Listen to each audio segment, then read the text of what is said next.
What industry is secretly on the verge of collapsing, but people outside of it haven't noticed yet? It might not be a full collapse, but EMS is hanging on by a thread, and that was true even before COVID. Now it's verging on a crisis. EMTs get paid barely above minimum wage, and the turnover rate is astronomical. A lot of people in the industry view it as a stepping stone to a better medical job, usually nursing or ER staff. And it's not uncommon to recruit EMTs straight out of high school. In the past, many employees put up with the low wages and high stress because they were attached to a fire department or small operation within their own community, and there was often a family atmosphere to these places. But with the corporatization of healthcare, you now have all of this crappiness with none of the upsides. Those eye-tracking cameras that the government is trying to shove in cars? Yeah, they were rolled out in ambulances first. It's no surprise that a 19-year-old doesn't want a job where you can get written up for sipping a coffee in the driver's seat while you're 10 calls deep into a 12-hour road shift, all for the privilege of being paid less than a burger flipper. Oh my goodness, I guess I don't really know that much about EMTs except for all my experiences with them have been nothing but pleasant. We shan't let it collapse. Get them more money. I'm sure it's not as simple as that, but you know what, I'm just ignorant. Next story. Automotive bodywork is starting to struggle massively. It has been hurting for years, but it's only getting worse. New cars are getting more and more complicated as well as more expensive. Manufacturers are cramming more and more tech, safety features are becoming more integrated into every panel on the vehicle. Any accident that damages more than one or two body panels could easily be a total loss. So, instead of your insurance company sending your car to the body shop, they just total it. As for older cars, the cost of bodywork is outweighing the value of the car. People would rather sell or scrap the car and buy a new one for that money. Or again, insurance is just totaling them. Pretty much the only body shops that are still doing well are the ones that focus on restoration. I don't work with bodywork necessarily, but I have had the privilege of owning some older vehicles. I was trying to slowly work my way down in years and get more and more classical. And just even doing any sort of repair work on a much older vehicle and finding the right parts, it can get pretty expensive. Again, not that I'm a savant in the area, but the little that I've dabbled, I can imagine it's not the most profitable situation at the moment. Next story. Where I live, a lot of the industries around rural home ownership. Things like well digging, wood stove installing, etc., but it's not due to demand. It's because of the current people doing those things aging out and no young people taking over. And that is not for lack of interest. It's because younger people can't afford to buy homes in rural communities anymore. Not on a well driller salary, so they are being forced to leave these communities searching for more lucrative employment or a place to rent. Not a lot of rental options out here either, so a lot of the jobs that really only service rural communities are going away, leaving a demand void as people still live in these communities. Just a lot of them are new people fleeing the even higher housing costs in the cities, fueled by remote work and satellite internet. This is now an option. So the new people price the young people out of their communities, and then there are no young people to take these rural-only jobs. Maybe collapse is a strong word, but it is for sure getting harder and harder to get this kind of work done. I'm sure the market will correct and the void that is being left will be filled, but for now, it's a strange gap in what is really an essential service. Next story. The teaching profession is on the edge of a knife. I have been teaching 20 years in Michigan, where I earn well into six figures doing so. However, even in Michigan, there are so many attempts to tear down teaching and expect wildly impossible results, teachers are frustrated. The reality is that there simply are not solutions to many of the problems the current generation faces. Best we can do is care for them and provide the highest quality education we know how to give. I find nowadays, though, I'm even battling back against parents. I called home not too long ago about a girl who was verbally, relationally bullying other kids at school, and Mom said, "Yeah, her dad and I go on TikTok and trash her ex-boyfriend all the time. They participate, even initiate the bullying, and she was only 12. Next story. I'm a bankruptcy attorney that focuses on the small to mid-sized businesses. Part of my job is reviewing budgets for various businesses so I have an idea of why they are failing. Here is what I am seeing. Alcohol producers, bars, Restaurants. Alcohol used to drive sales, now it is falling behind, and increasing food costs from a smaller and smaller pool of distributors is making few businesses profitable. Importers and exporters, tariffs have hit them hardest. Healthcare, hospitals, and care providers are losing money at insane rates. My guess is we will see a great recession-level bailout of hospitals. More rural equals worse financially. Third, spaces for the arts and humanities. Rich people do not donate money like they used to. No idea why, but we have seen a lot of non-profit arts and theater businesses lately with donations drying up. Maybe it's a societal shift to wealth hoarding, or maybe it's just that people don't care as much about art and shows like they used to. I choose to blame the rise of tech wealth, which is generally people that do not value the arts or humanities as much as prior generations of wealthy individuals. They prioritize investment in tech, whether that is buying an electric car or investing in AI, so not surprising. Edit, I completely forgot the most screwed of all these, which is regional and rural airlines. Those companies work on very limited margins as is. I can't even imagine what the poor economy and high gas prices are doing to them. Another industry that will, need government intervention at some point. Caveat, a lot of businesses should have failed between 2020 to 2022 due to COVID, but the SBA propped them up using EIDL loans. Those loans are coming due now, and it's like a wave of defaults all at once. Every consultation we are taking has the SBA as the senior secured creditor. They are so busy at the SBA, they are not even participating in the bankruptcies. Next story. American primary care is in the middle of a crisis that's already snowballing out of control. The process started when large health systems and PA firms decided that primary care was a lucrative profit center. So they started buying up the more profitable multi-doc private practices. Those are kind of the standard these days. If you have a private practice doctor who is the only one in the office you go to, you're in the minority. These practices were bought out, then opened up to accept a ton of new patients. They started double and triple booking the docs. These physicians are among the lowest paid physicians already. Now they're being asked to take on patient loads in several thousands. And they can't provide decent care at all since they can spend 2 minutes with the patient if they want to stay anywhere close to the on schedule. That concept has become so removed from reality that most people expect a routine 2 p.m. appointment at their PCP to take 2 to 3 hours minimum, with all but 10 minutes of that time being spent waiting. This has been seriously wearing on that physician too. Who the F would want to work like that? Provide crap care to patients while some idiot staring at reports sets up KPI targets that are so divorced from reality you'd wonder if they knew if it was a physician who had to meet them? Enter a new trend, concierge care. In and of itself, concierge care isn't new, but it's not been common outside of the ultra-rich areas. It's a model of primary care where you pay your doc a retainer to be on their patient list. That retainer is obviously not covered by insurance, but these docs usually accept some forms of insurance for routine care. They give you highly personalized treatment. You have access to them 24/7, usually through an answering service after hours, but some of them will carry such a light load that they give their cell phone number to their patients. They make decent money. They get to provide comprehensive care. They work on a reasonable schedule. It's appealing. It's historically been tough to get such a practice off the ground, but these days it's no longer limited to the ultra-rich. The regular rich are able to get in on this one now too. Other physicians are leaving primary care to go to another specialty. It isn't always easy to make such a transition, but it's possible. I changed my own specialty halfway through my career, and on top of all of this, fewer and fewer graduating docs are choosing primary care as a specialty. They've seen how bad it is. Every time a PCP closes up their practice to go concierge or another specialty, they dump 1,000 or so people into the local patient market. Fewer and fewer PCPs are accepting new patients. Not even PE can figure out how to make a practice work with something like 5K patients on a single doc. The upshot here is that it's going to get harder and harder to see your PCP. They might leave primary care, and if they do that, you'll have a heck of a time trying to find a local doc accepting new patients. So you'll be left with options that aren't designed for primary care. things like ER and urgent care centers. The care you get will be patch them up and send them on their way sort of care. Preventative health care won't even be an option.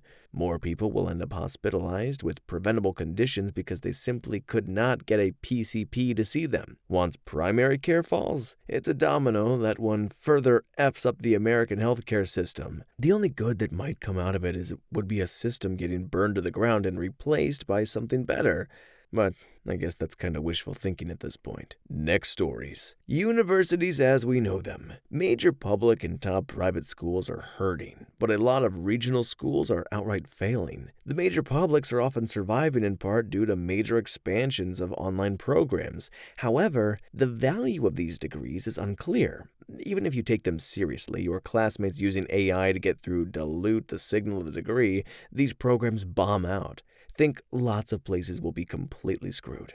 I expect to see more closures of regional schools in coming years and reductions or eliminations of entire departments at the big schools. Next story. Healthcare. People on the outside see high insurance costs and big hospital bills. What they don't realize is that private insurance and Medicare are both doing their absolute best to pay as little as possible for every service to the providers. Small hospitals are shutting down. Private practices are shutting down. The only people who are succeeding are private equity-run groups who are solely focused on profit. Everyone else is barely keeping their head afloat. I am a physical therapist. Our services for the elderly bill lower than they were in 2008. If I see private insurance, they take up to 2 years to pay for each visit and often deny coverage post hoc. We are on a spiral where it costs too much to employ healthcare providers, so hospitals and clinics are utilizing more and more unskilled labor to perform services, utilizing legal loopholes and diverse but unspecified practice acts to basically push everyone onto the cheapest labor who can bill for a procedure. Next story. Regional theater. It's been on the slow decline since the late 80s, but most of, if not all, the major regional houses in big cities are coming face to face with wage spirals. Actors and tech need more as cost of living is getting out of hand, but theaters are already having to pay more in lumber costs, electricity, taxes, etc., and as a result, these theaters have to either pay their artists less or raise ticket prices, which ends up driving away new customers. It's really bad. There was a time when this was seriously a great mid-tier career path. Now, no one seems to fully acknowledge the scale of how bad it's going to be if cost of living keeps going up. Low-cost children's theater might be the only way any of these companies can seriously continue. Oh, it's just so sad and true. I don't perform at that high of level. I do like local theater stuff, and obviously, the pay isn't insane, but even tickets for some smaller stuff can be a little outrageous. So up near Cleveland where I live, I can't even imagine, the sort of overhaul that stuff like Playhouse Square is requiring. And it just sucks because, theater is so beautiful and it's so amazing to go and be a part of, but less and less people want to, go see it in general. But when you do look into some tickets, it can be a little bit more expensive than some people trying something would like it to be. But I guess, again, such as everything. Man, this thread is gonna be pretty depressing, isn't it? Next story. Scientific research in the U.S. The funding stream for science research has been slashed by the Trump administration. Technically, the budgets are still intact, but the money isn't being distributed. Funding via SNF has essentially dropped to almost zero. NH funding is down by around 30 to 40%, and things are starting to collapse. And it's likely that in 2 to 3 years' time, the U.S. science infrastructure is just going to collapse under its own weight. Things are going to be a lot of ripple effects, like hollowing out of medical schools. If you've got a kid who is smart and talented, encourage them to get a business degree and learn to commit financial crimes. Anything but science. Next story. Education. Been teaching for 10 years. Society and its needs have changed. Mentally and emotionally unstable students come from mentally and emotionally unstable adults. There are more diagnoses than resources available. It is really few and far between students get consequences for abhorrent, dangerous, violent, or hateful behavior. I wonder what those effects will have on those students when they grow into adults. Although I don't support the public school to police pipeline, a lot of administrators can't punish or give consequences due to parent-centered laws. Any parent can question your ability or expertise, even if they have no idea what they're talking about. The cherry on top, we are in a political culture war where no one can agree on what science or sense is. People are attacking educational institutions and all logic. Next story. Any kind of cheaper restaurant in any big expensive city, New York City, Boston, Miami, etc., it's become impossible to be low cost, to be a low price local restaurant. You know, the local family Mexican or Italian restaurant with $12 entrees, those kind of places? They're all raising their prices to the median now because rent is now a much larger portion of their costs. It used to be that they were able to remain cheap by keeping ingredients and labor costs low, but that simply doesn't matter much now. Saving $1,500 a month on ingredients doesn't mean jack crap when your rent has gone from $6,000 to $14,000 in 5 years. Next story. Has waste disposal. Company I work for, half of the entire budget just on lawyers to keep up with constantly changing laws and regulations to make sure we're all properly trained, and constant lawsuits from the state or local government multiple times a year. Basically, every time they change something, they immediately sue the company, hoping we haven't updated our processes yet.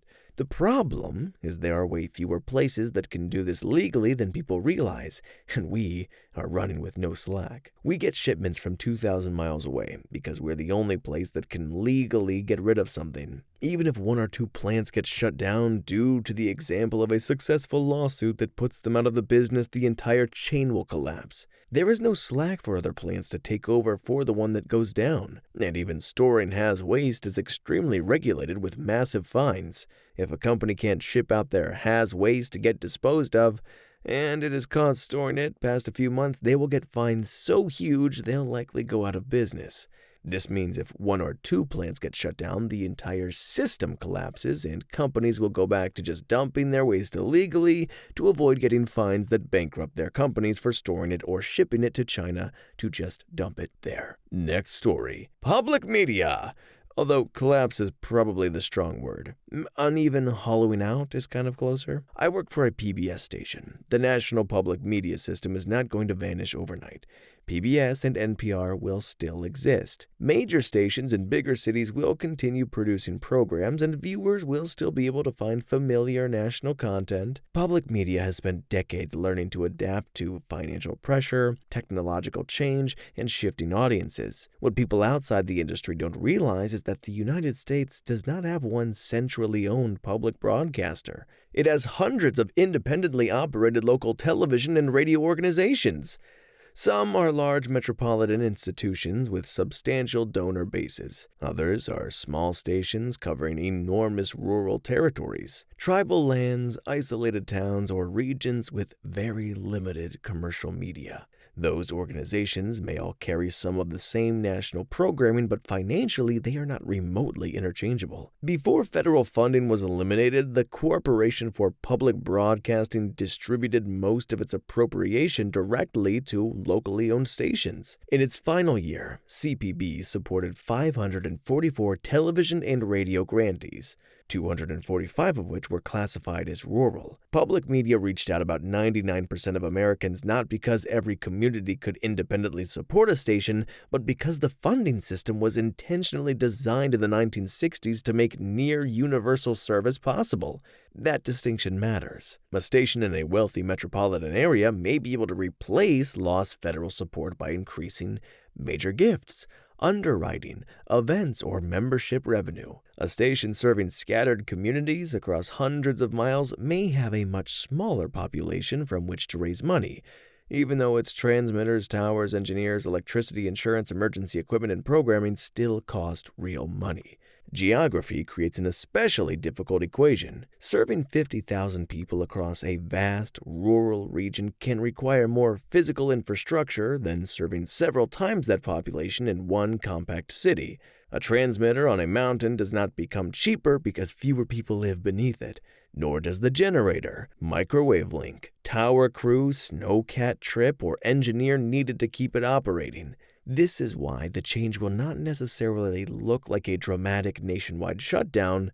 It will look like fewer local reporters covering rural government, an educational coordinator who is not replaced, a locally produced documentary that never gets made, aging transmitters and emergency equipment kept in service for another year, reduced service to communities at the edge of a broadcast area, fewer indigenous stories, languages, and voices appearing in locally controlled media in some places, a station eventually deciding it can no longer operate one of the transmitters that makes universal service universal. Tribal and indigenous public media are particularly important to understand. In some communities, the local public station is not merely another entertainment option. It may carry local news, weather and emergency information, language preservation, cultural programming, public meetings, health information, and stories created by people from the community rather than about them from somewhere else. Commercial media generally follows populations and purchasing power. Public media was built partly to serve places and the people in the commercial market will not reliably serve. That is the very reason rural and tribal stations are more exposed when the public portion of the funding model disappears. Emergency communications are another largely invisible piece of this. Public broadcasters operate extensive transmission infrastructure and participate in the systems that distribute alerts and warnings. Recent federal programs specifically prioritized upgrades for stations serving rural and tribal areas because those communities can have fewer redundant communication systems during wildfires, floods, severe weather, or other emergencies. Losing a grant program or delaying an equipment replacement does not produce an immediate cinematic collapse, it just reduces resilience until the day that resilience is needed. None of this means very small station is doomed. Communities have responded generously. Stations are cutting costs, sharing services, pursuing grants, consolidating departments, collaborating on journalism, and inventing new ways to reach audiences. Some will emerge more efficient and may even develop stronger relationships with their communities. But private philanthropy is not a perfectly interchangeable replacement for public investment. It shifts the burden from the country as a whole to the residents of each individual service area. Communities with more and more people with wealth can replace more. Communities with fewer resources can replace less. Over time, that creates a public media system in which the quality and availability of service is increasingly dependent on the wealth of the places where someone happened to live. So, I would not say the entire industry is secretly about to collapse. That's too simple. I would say an important part of the system is being quietly tested. Whether America continue providing meaningful, non-commercial media service in rural, remote, and tribal communities without the funding mechanism that was specifically designed to make that service economically possible. People in large cities may continue seeing PBS programs and hearing NPR and reasonably conclude that nothing much has changed. The communities most likely to experience the change are also the communities least likely to have their losses noticed nationally.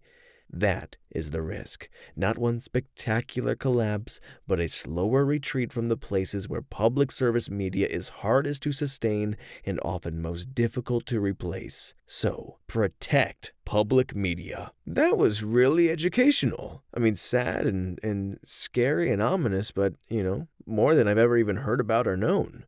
Good on you, Reddit. Next story. Ambulances, especially in rural areas. Much of those areas rely on volunteers who are increasingly, and for good reason, not able or willing to do this for free anymore. It costs about $1 million per year to keep a single ambulance in service with paid crew. Most of those places don't have that kind of money in their budgets, and a population that's unwilling to pay more in taxes for the service. In 38 states, EMS isn't considered an essential service, so the state and regional governments aren't required to fund it. Ambulance bills are high, but the actual amount of money brought in is low, often not even enough to cover the cost of equipment and medications used on the call. Next story. The U.S. economy as a whole. You can only skim so much off the top before the whole thing collapses. We owe trillions to ourselves somehow. The Federal Reserve is buying our bonds, and sometimes it's only them buying. It's not good. It's Jenga. And the support at the bottom is getting weak AF. Banks don't want your business unless you have 5 or 6 figures kept there. They aren't servicing half the population, so they aren't as relevant. The stock market is over 80% owned by the rich and massive institutions who have to keep buying stock because they are making so much money they have to put it somewhere. It has no relation to the real economy. The only thing keeping banks going is skimming off the top of every purchase with credit card fees. We're even being charged to use debit cards, which is the same thing in effect as writing a check. It's ridiculous. You want to make things better? Use cash as much as possible. Refuse to use self-checkout, switch to a credit union, and get out of the stock market. It's going to crash. Big time. Next story. Creative design. A lot of people have noticed this in terms of what content is being put out there these days, but a lot of people still don't realize there is, or was, and an entire industry that develops and crafts the way things in everyday life look. Logos, advertisements, flyers, signage, photos, videos, etc. Now a lot of small to medium companies, and even some of the big ones, are just prompting an AI to do it. A lot of job listings for human designers include crap like must have familiarity and or willingness to use AI tools to improve workflow. We are not so slowly descending into an era where everything you see and hear being machine-produced mush and the like, the general public is losing basic cognitive function because they just ask Alexa or ChatGPT for the answer. Young designers who are actually able to get employment will largely just be telling Photoshop to spit out whatever is most optimized to drive clicks and calling it a day. Sad. Oh, freaking AI, dude. Doesn't it suck? It's the worst in the world, especially in so much. I love art, and I love everything creative about all of it. I'm not good or well-versed in so much, but I do love the soul and the passion of all things creativity. And it sucks to see that one become more of a click of a button, and I get it's easy and now everyone can do it, but you're not doing it, you know? You're not doing the thing. There's the expression isn't there. The effort, the long painstaking hours is what makes it, you know? Like that being able to make something from nothing is so important and beautiful and wonderful. And it's just disappearing. I'm not even talking about the threat of lost jobs and income. I mean, that threatens even voiceover, the stuff I'm doing right now, which is why we're always so grateful to Undersparked and the like of channels who want to employ people to narrate such videos. But I just mean the idea of art itself. I mean, how many people paint who don't sell stuff like that, or people that are just into making stuff? It feels like it's going to slowly become a little bit of a lost art. And it's just sad in every which way. I mean, even the wonder and amusement of things that you see online, where you see a dog, you know, smiling at a baby, and you don't even know if that's real anymore. I don't like it. I don't. But efficacy, right? You know, we all have to trust that eventually people will thrive and come through, or it's here to stay. One of the two for sure. So, you know, all you can really do is, live. Life's a garden, dig it. Next story. As a self-described foodie, I'd argue strongly that mom-and-pop Chinese restaurants have disappeared very quickly as both the original owners from the 1980s onward have aged out and retired. And concurrently running to that, the cost of food and shipping has priced them out of the market. I live in the greater Seattle area, and while we still have our classic teriyaki and noodle places, a true sit-down Hunan-style Chinese meal is so much harder to come by. In the last 5 years alone, I could name 3 local places that have gone belly up for one of the 2 reasons above I mentioned, and it's really sad to see. Honestly, having less options for cuisine as someone who loves food feels criminal.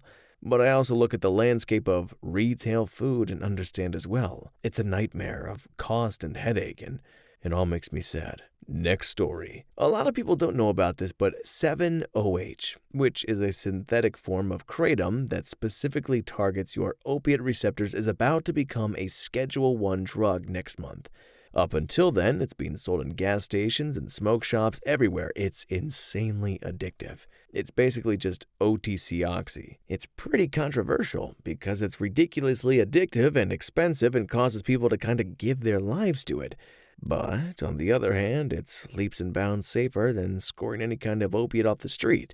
You can't really OD on it, and it's guaranteed not to have any effect. I'd started using it because I had a pill problem, and this was the safer alternative. Regardless, the ban is happening next week-ish, and not only are all these 7-OH companies about to be on the verge of collapse, but so are hospitals and recovery centers. Many 7-OH users don't have much of an experience with opiates and aren't prepared for what the withdrawal symptoms are going to look like. Hospitals will likely see a huge influx of patients suffering from opiate WD soon, and recovery centers are going to be flooded. This will likely be the single biggest day for opiate WD symptoms ever in hospitals. Or worse, some 7-0-H users who have used and know how to get opiates, or new users who figure it out, will likely flip to that. And I think we will see a disgusting amount of overdose deaths next week. If this affects you, stay strong. You can do it, and your life will be better being off opiates for good than turning to the street and potentially risking your life. You've got this. Next story. I think we're barreling towards another video game crash, at least within the AAA space. The games themselves are costing hundreds of millions of dollars to develop over 5-year stretches, while hardware costs continue to balloon towards the 1,000 mark. With accessories also rising a similar amount, thanks to memory shortages, massive live service projects are DOA and costing publishers billions. Frugal gamers are retreating to indie games, retro titles, their backlogs, and even just watching streamers. Hardware sales are looking bleak, with the Steam Deck in particular down 80%. Why oh why, 6 years into this generation lifecycle, there are a grand total of 26 exclusive games for the PS5. 3 are remakes, and 1 is a free demo. Xbox Series and Switch 2 are faring even worse. Naughty Dog, Sony's flagship studio, has yet to release a new game this generation. Heck, they have yet to show any gameplay to the public despite 6 years of active development. Legacy studios are getting gutted by layoffs, notably Bungie, of Halo fame, and ID Software, of Doom fame. Full-time industry veterans are getting tossed in favor of overseas contractors with limited experience, resulting in unfinished, unpolished messes that often never get fixed up. And now AI is replacing them and producing even less cohesive work. Nearly all studios are being shoved into the Unreal Engine pipeline, creating a monopoly for epic games. UE5 has suffered from severe optimization issues since launch, and there's no real external pressure for Epic to fix said issues because, again, there's no other viable options. So, games are all starting to look the same, feel the same, and run like crap. In an age where people are opting to watch ads to save money on subscription costs, video games are becoming far too expensive for the average consumer. Subscription-based consumption has flopped, and cloud-based gaming is simply not viable for most of the world. Free-to-play live service games like Fortnite and Genshin Impact will flourish, but half a dozen games cannot sustain an industry. Likewise, with Sony, and probably Microsoft, shifting entirely away from physical media, the second-hand marketplace is going to evaporate. Anyone who depends on discounts and reselling games to afford the hobby will now have to contend with full-price $70 to $80 games. No more lending, no more trades, no sense of community or inheritance. I really think people are just going to stick to smartphones. PCs and consoles are the superior experience, but not thousands of dollars better to most gamers. And the issue there is that AAA games just do not sell on phones. It's just not the experience people expect on the go, and $70 for the phone game is some intense sticker shock. Resident Evil 4 and 8, Death Stranding, and Assassin's Creed Mirage may have sold under 10,000 units on iOS. And this may be just my old man bias, but the disregard for local couch multiplayer is so misguided. Video games are intended to be a social activity, like casual sports. Going over to a friend's house and gaming with them is a much more personal connection than throwing on a movie or television show. That's rapidly fading away as these devices become isolation machines for cheap, brief dopamine fixes with strangers. Now, if you'll excuse me, I'm going to go dust off my GameCube. Well, one, this is very prevalent and sort of on the nose for the landscape that we're in, as of when I'm reading this. This whole outrage about PlayStation wanting to remove the physical media, which sucks, and it's a nightmare, and for all the reasons that were mentioned in this story. But two, with them removing their PlayStation media, all the shows and movies and anything else, like, you know what, we just don't do that anymore, so I guess, you guys don't either. And they can take that away. So you enter this whole, if buying isn't owning, then what do we do? What do we have at this point? So it's just becoming even muddier and grosser. And even going to the conversation of indie games, you have these independent studios who come up with these fun ideas and they try to make something out of it. And You play these sandbox games like Fortnite or Roblox for one, and I know people remake these games in such a way that it's for free, but they get the profit off of them in a way. So it's just kind of gross, and it's sad, and it's not the best. And there's not much more you can say about that, other than dusting off the GameCube. He is right though. Couch play is freaking wonderful. As much as I love just hopping on Rocket League and playing with the broskies, there's something so sweet about the idea of going over to someone's house and playing a game together. Kind of the way if you guys have board game nights, it's nice to put on like an old multiplayer game like Smash or Mario Kart and just be there physically. Maybe reach over and try and hit the controller. It's a thing of the past, but it doesn't have to be. You know what I'm saying? Anyways. Oh, also, was Resident Evil 4 on the iOS? Leon! Next story. Many of them, and I'm not being alarmist, the heart of the problem is that most businesses have been held to a standard of continuous, unbounded growth, and we are closing in on the limit of that in terms of market opportunity and demand. It's why you see so much consolidation, because it's the only option open to large companies and continue to make their balance sheets grow. QOQ and YOY. The downsides of it are very real for everyone. Small businesses like restaurants or local doctor offices aren't driven by growth ethos. That means they historically have been more concerned with making sure that their customers are happy with the service they are being given. They need to make enough money to pay for overhead and profit for the owner, but even if they have a small business loan they need to pay back, there is no pressure for them to keep acquiring more customers every 3 months or to show their revenue continues to grow. When a small business gets brought up by private equity or a large public company, a few things happen. First, it's not enough to be simply profitable anymore. The business has to show costs going down or revenue going up, often both at the same time. Second, customer satisfaction isn't as much of a priority anymore. Why not? Because if a significant portion of a type of business in an area are all bought up by a single firm, where else will customers go? The local businesses used to compete on price plus quality of service with each other. Now that they are all owned by the same larger firm, they aren't in competition anymore. They are in collusion. Third, there is no connection to the community anymore being served. Small businesses recognize they are successful when the community they operate in is successful.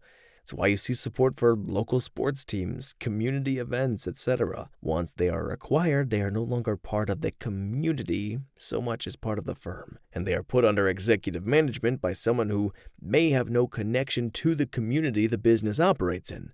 The sense of mutual benefit goes out the window, and the community suffers for it. In many cases, the business itself then suffers because of the community suffering, and there's a bit of a vicious cycle that can ensure. It's happening all over the US and probably many other countries, and legislation has been captured by business interests who are being forced to continue to grow by investors and boards.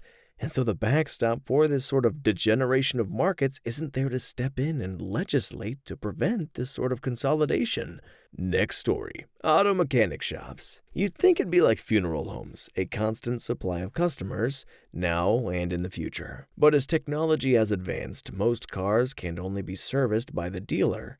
Proprietary software, secret tools without which the car cannot be serviced, no available knowledge base, parts not available in the broader market, even warranties voided for simple things being done. Increasingly, especially with new cars, you can't simply take it into your trusted neighborhood mechanic anymore. They don't know how to work on the car, they don't have the tools for the car, they can't read the codes for the car, and they can't get parts for it. As this happens, the only cars left for them to work on are increasingly older, and will eventually just naturally age out of the market. Have a 10-year-old car? No problem. Maybe. Have a 3-year-old car? Dealer time. This means their own experience is not keeping up with what is on the market. In 20 years, unless they worked in a dealership, they probably will never have worked on cars. But hey, feel free to bring your lawnmower in. It's gotten so bad that legislators have stepped up in some states to create right to repair laws to protect consumers. I may be wrong, but I think one big case was Hyundai Motors versus the state of Pennsylvania. The idea is the owner should have the right, if they own the car, to choose who can work on the car and not be beholden to the manufacturer. This forces the automaker to publish the repair, manuals, code, software, and made tools and parts available for garages. This not only protects the consumer, but it protects the jobs of mechanics and independent mechanic shops. If your state has a petition for right to repair, sign it. Next story. I've got a couple. In the United States, student loan servicing. People have been saying it for years, but things are really starting to turn.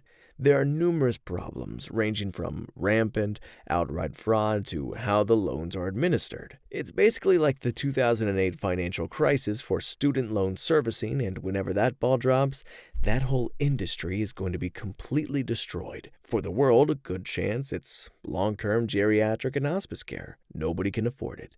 Nobody wants to do that job. And the biggest problem isn't that it's shrinking, it's that it's growing. The demand will skyrocket in about 10 years as the largest generation to ever live will really start needing to be moved into retirement homes, communities, and long-term care centers. But there are a few severe issues with this. One, there isn't enough infrastructure to support it. Two, there aren't enough people, not just in the industry, but in the rest of the world to help.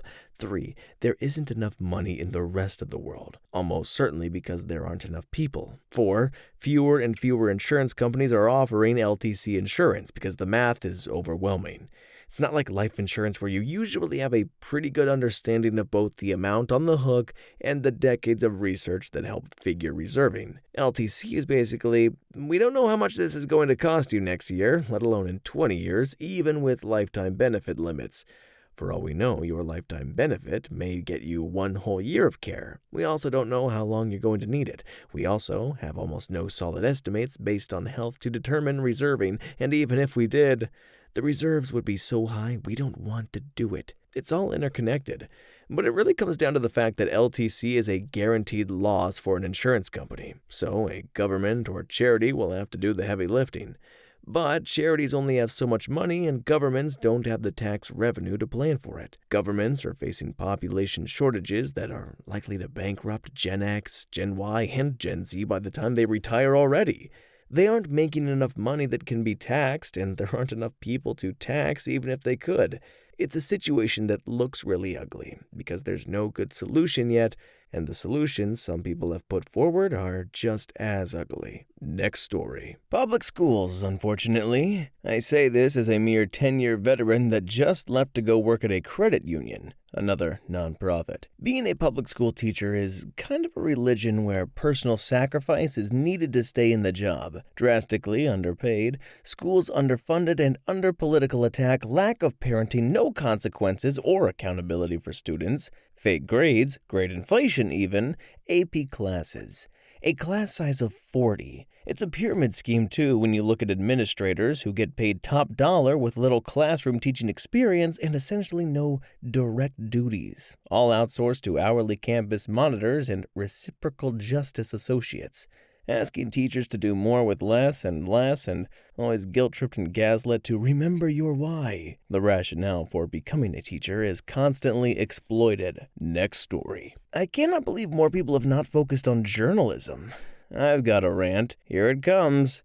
I've been a journalist for more than 30 years. I've worked in small, tiny newsrooms and big national outlets, all print, some radio, and some TV. And I have watched as both progressives and right-wingers have condemned the media for crappy work. Here's the deal. The media is not perfect. It never has been. But it used to be that we were our own tribe. The fundamental principle was that if you were writing stories that anybody liked, you were doing it wrong. A journalist should never be celebrated by anyone. We're supposed to tell the truth. No partisans and few people like the truth ever. We should be despised by both the left and the right. That was a badge of honor. You were doing it right. Yes, we were supported by corporations. They paid for the ads. That paid for our salaries.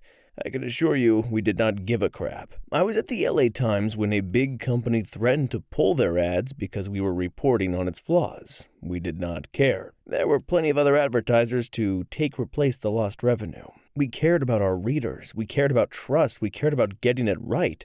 We did not cover crappy demonstrations where 100 people showed up at a protest. That was because it was obvious that no one cared. Nor did we cover every rando corporate press release. Those groups were responsible for their own publicity. We were responsible for our readers. We covered what mattered: government, taxes, death, crime, politics, boring crap that only a few people cared about. Crazy human interest stories, planes that crashed. We did not cover the river of life, we covered the drownings. There was no social media. There were no hits. Just what the editors and reporters believed what was important, what would draw readers, what was interesting. Was it democratic? No. Was it popular? No. Was it based on rationale, objective, and disinterest? No. But it was independent, it was cocky, it was arrogant. We tried to focus on big stuff while including the candy of the trivial. We failed, and often. News coverage has now been disintermediated, as the communication PhDs like to say.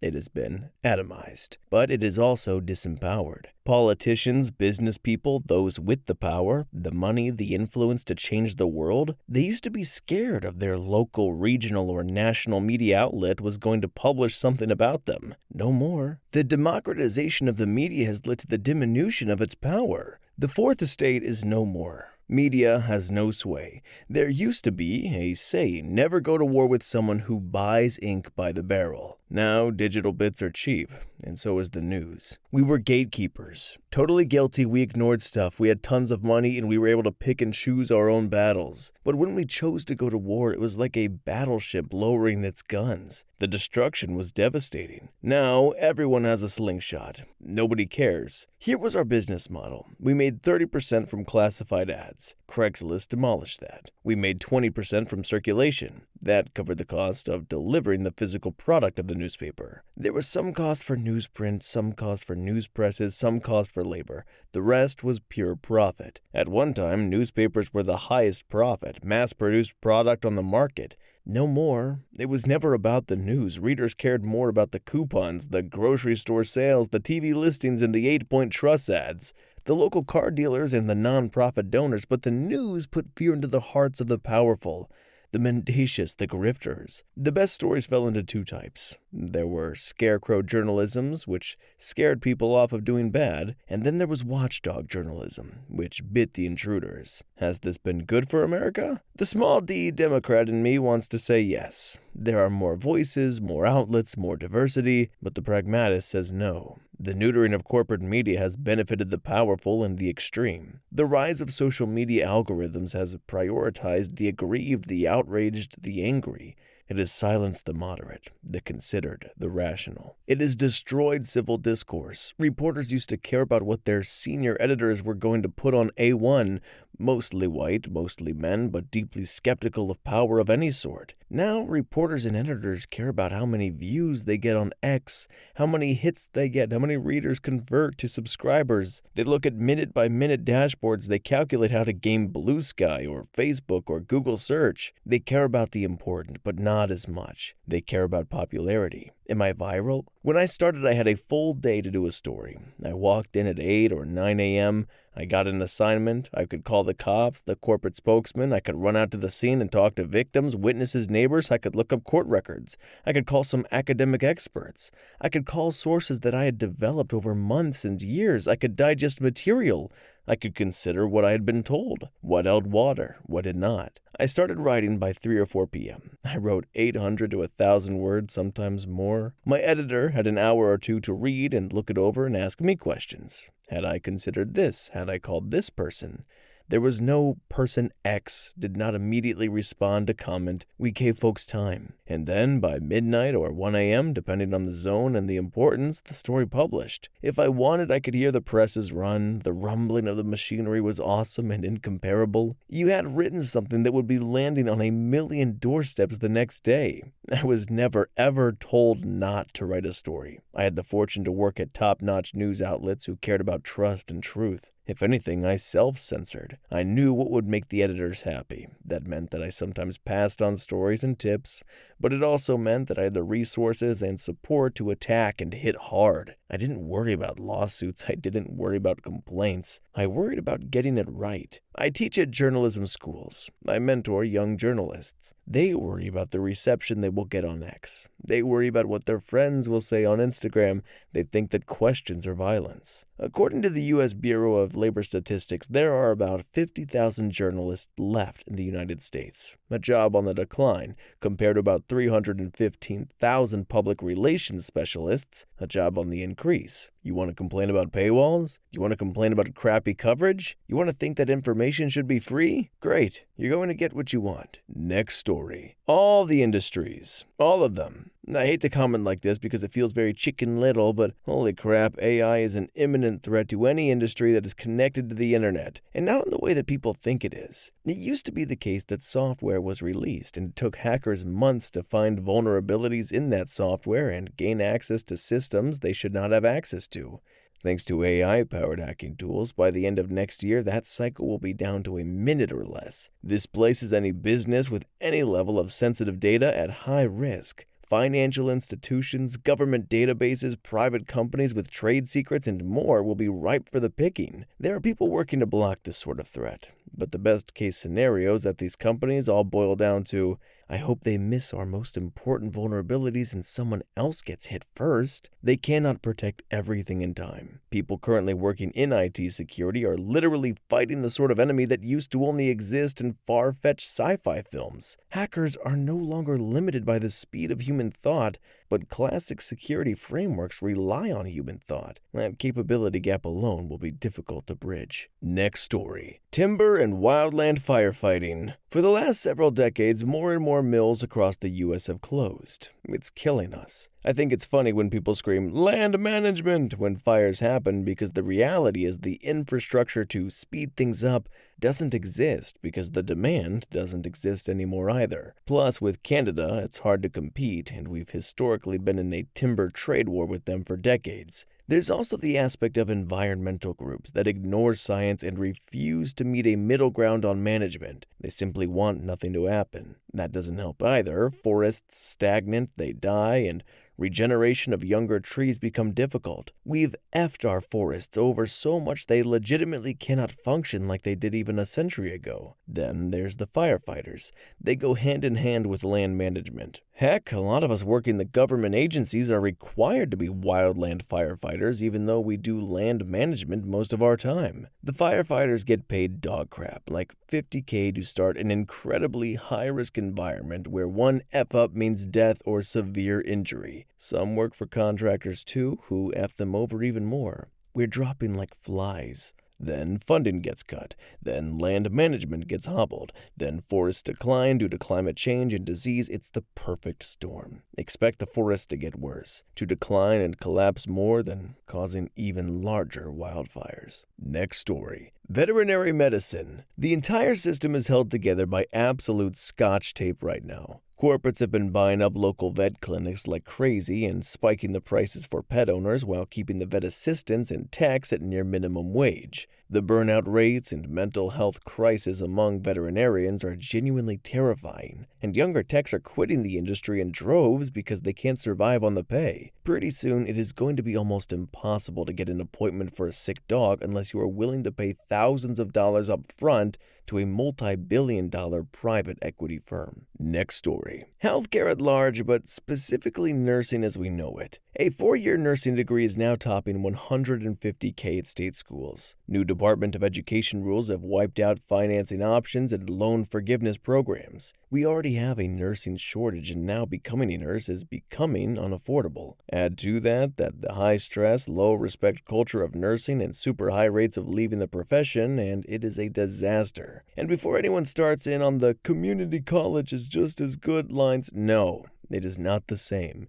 It's a perfectly acceptable avenue into nursing, but the education does not provide the same high-level nurses, and research supports that. It is also not cheap in itself, costing $15 to $30K for a 2-year degree. Community college 2-year degrees used to be an affordable avenue into nursing and important to staffing roles in small rural hospitals, home care, doctors' offices, and nursing homes. Now the cost can be prohibitive for the average student who historically is attracted to this type of degree program. Nursing is the largest proportion of healthcare workers, and the continued barriers to nursing education and poor work culture will have ripples that will result in people dying. Next story. Others in this have already referenced the gaming industry, but I think there's more specific aspects that are nearing collapse, and it has specifically to do with console gaming. Between chip shortages caused by AI and supply chain issues that never got fixed after the pandemic, Gaming consoles and the gaming they once afforded are losing everything that once made them appealing. It's no longer a matter of graphics and processing power, it's about accessibility. And consoles are becoming less accessible with each passing year. Now, Xbox and PlayStation want you to always be online to play their games. They can also shut down or lock a digital game you paid for if they deem it necessary. And any digital media you bought through them can be taken away at any moment.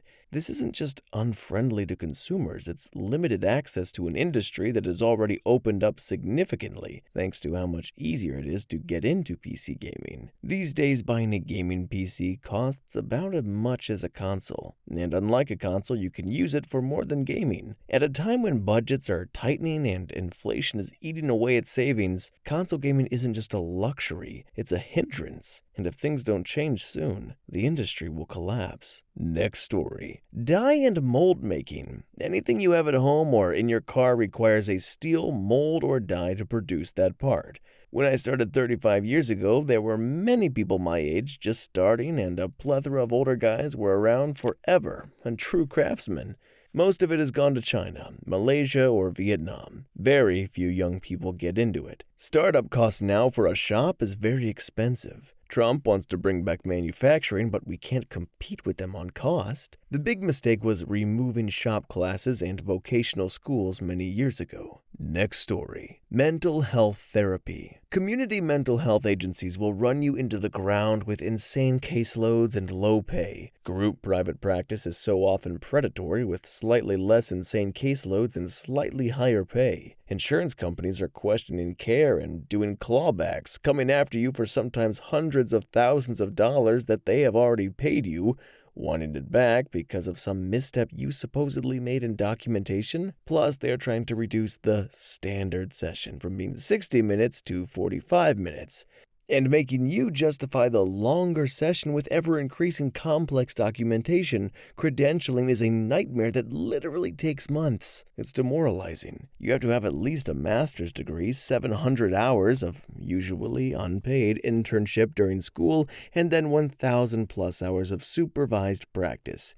You often have to pay for supervision before you are independently licensed. And then you have yearly CEUs, all to have your expertise questioned constantly by people who lack the education or knowledge of you and the client to make any sort of judgment call. Oh, and they are frothing at the mouth to replace us with AI, even while we are seeing the devastating effects of AI-driven psychosis and all the self-unaliving. Next story. Commercial stock photography and vector illustration is quietly on the brink of structural collapse, masked by the fact that end consumers are seeing more digital imagery than ever before. Behind the scenes, generative AI tools and aggressive platform subscription models have eroded royalty rates to fractions of a cent per download, drastically pricing out human creators. While general audiences assume the industry is thriving due to the sheer volume of media produced, professional photographers and illustrators are quietly abandoning the field as production costs outpace returns, effectively gutting the pipeline for authentic human stock content before the public even realizes it is gone. Next story. Veterinary medicine and the animal care industry. Vet clinics are getting bought out en masse by private equities who only see profit. The only way to profit is to operate a skeleton crew who will work for the lowest pay possible and charge high prices. Pet owners are stuck waiting an obscenely long time for expensive care performed by overworked and underpaid vet techs. All of this is typically managed by someone who has never worked in vet med, oftentimes haven't even owned a pet before. Dog training, grooming, and boarding facilities are all going the franchise route. These franchises sell prospective business owners on the false premise that they can make millions without ever having to work. And well, they run into the same problems these private equity vet clinics are. I currently work in vet med, and I desperately want off of this sinking ship, but I'm terrified that I won't be able to afford vet care for my pets without the discount I get at work. Next story. Healthcare. Hospitals want to make money. Patients are more medically complex now than they were just 50 years ago because people are kept alive a lot longer with medical intervention. Staffing is so unsafe and will continue to get worse and worse as the elderly population outnumbers the young population. I'm talking elderly people who should have died 10 years prior, but are still alive and they require complete and total care. They are basically vegetables who can talk. Kinda. They're almost all completely immobile, require almost hourly cleaning for soiling, require someone to feed them, hourly repositioning, full bed baths every day. It is intense. And they are the rule, not the exception. With most people over 80, hospitals refuse to staff properly to meet the needs of this population. In addition to all other kinds of patients on these units, neglect is unavoidable. Next story, radio. I know a lot of people don't think about it, but there are still a decent amount of people that listen to it. I'm pretty sure a lot of people know that it's going downhill, but I don't think they understand how fast it's going downhill. I worked for 2 radio companies and 8 stations in total, iHeartRadio and Forever Media. I always dreamed about working in radio, being able to meet artists, becoming a personality, an engineer, all of it. When I arrived, it was so depressing to see what it really was. Unless you are in a big city like Philly, New York, Cleveland, etc., you're SOL. I'm in Pittsburgh, which isn't a big city, but it feels like it's pretty well populated. I worked for 7 years in radio. I have seen 100 artists walk through station doors. Most of those were pre-COVID. All of the personalities aren't even at most stations anymore. Everything is broadcast from a different location if it's something big-wigged or it's pre-recorded. When I worked at Forever Media, there were 7 personalities. There was only 1 left who's about to retire, and they don't plan on hiring anyone else. Audio engineers are diminishing rapidly. Traffic, or the ones who place commercials between songs called spots, is non-existent. It's all done AI now, with only a few people adjusting where spots go. Fine-tuning that still somehow does not work. I can't tell you how many more upset business clients I had since this was put in place. Finally, salespeople are just gone practically. Yes, sales jobs will never go away, but people will. The iHeart station I worked at had 2 floors worth of salespeople. I'm talking 50 people, 4 managers, 1 general sales manager, regional counting on the size of the station, and your salespeople. At the end of my tenure, there were 2 people left, both ready to retire. It's sad to see that side of the music industry die. Again, I know that everyone knows it's in the decline, but I don't think people really understand how bad that it is. Oh, that one breaks my heart, dude. I mean, radio is like the original podcast. I loved, and still do, when I wake up early enough, just driving and getting a morning radio show. And just these silly little personalities, and they would bring in interviews and play games, and it wasn't something that you intentionally listened to so much. It just became part of your day, like a background track, and it was awesome, dude. It rocked. And not that I'm that old and I'm speaking of a prehistoric time. I'm only in my mid-20s, but I was fortunate enough to catch just a glimpse of it before everything became so streaming based. And I've been thinking about the radio stuff a lot recently, and I was just like, man, is it so fun just to tune in. There's something whimsical and exciting about radio that I don't think I get anywhere else. Next story, concert clubs. The rising cost of touring, fuel, lodging, road staff, etc. has made it economically tough for artists to make money on the road. People aren't drinking alcohol as much, which was always the club's main revenue source for ticketing. Rising ticket prices have boxed out certain fans from being repeat customers. The venues were often the reason a thriving economy developed in their neighborhood, restaurants and shops, but decades later, that also leads to higher rents or higher real estate prices for the venue owners, who can almost certainly make way more money just selling their real estate to a condo developer, without the headache of running a venue. Basically, the only small concert clubs that exist are people running bad businesses for the love of it. Next story. Veterinary medicine private equity buying up all the small private practices, and with that, comes increasing costs to clients, stagnating wages for employees, and a high burnout rate because the level of support staff is just a revolving door. Private practices can't afford to pay the same prices as corporate hospitals, but they are generally a better working environment for the staff. There is also hardly any title protection for licensed veterinary technicians. Some hold an associate's degree, while many others hold a bachelor's degree, making them the equivalent to a registered nurse in human medicine. Stack that on top of most of the general public not knowing what licensed veterinary technicians do and believing the DVMs are doing it all and they just hold the animals. They provide highly skilled nursing care, induce anesthesia, and monitor patients throughout procedures, assist in surgery, take x-rays, are phlebotomists, vaccinate patients, communicate complicated concepts to clients, and so much more. Essentially, they do everything in the hospital except diagnose, prescribe medications and treatments, and perform surgery. Most people are getting more pets and having less kids. In my area, it is incredibly difficult to find a regular clinic who is able to take new patients on because they are already overloaded for the staff they can keep. And most licensed techs, all of that for a wage similar to a manager at a fast food restaurant. Next story. Dealership new car sales. Only thing keeping them in the sales business is antiquated protectionist state laws.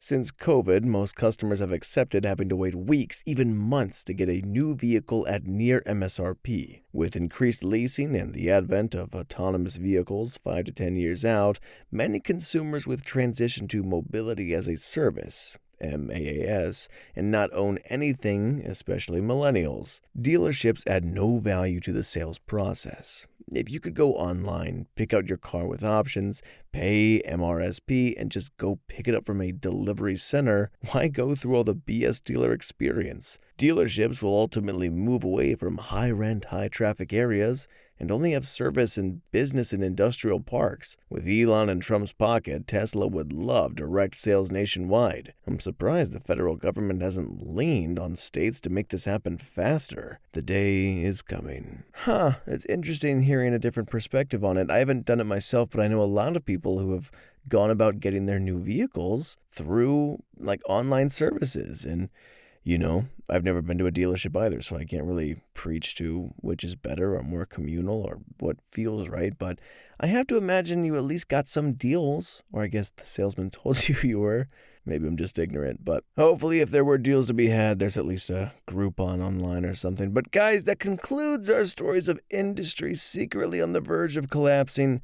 It is all sad, a little pessimistic, maybe a little real, but especially a lot of it being the veterinary and the hospital care. It's a little uncomfortable to hear for sure, and look, I'm not smart enough to tell you what we should do about it or what to make it, better and all. I'm sure there's people out there, so, look into it, figure out what you can do. If there's anything we can do, try your best, positive all around. Positive vibes all around, and we control what we can control and nothing else, okay? But more than that, hey, thanks for hanging out with me. As always, we will see you in the next one. And, bye-bye!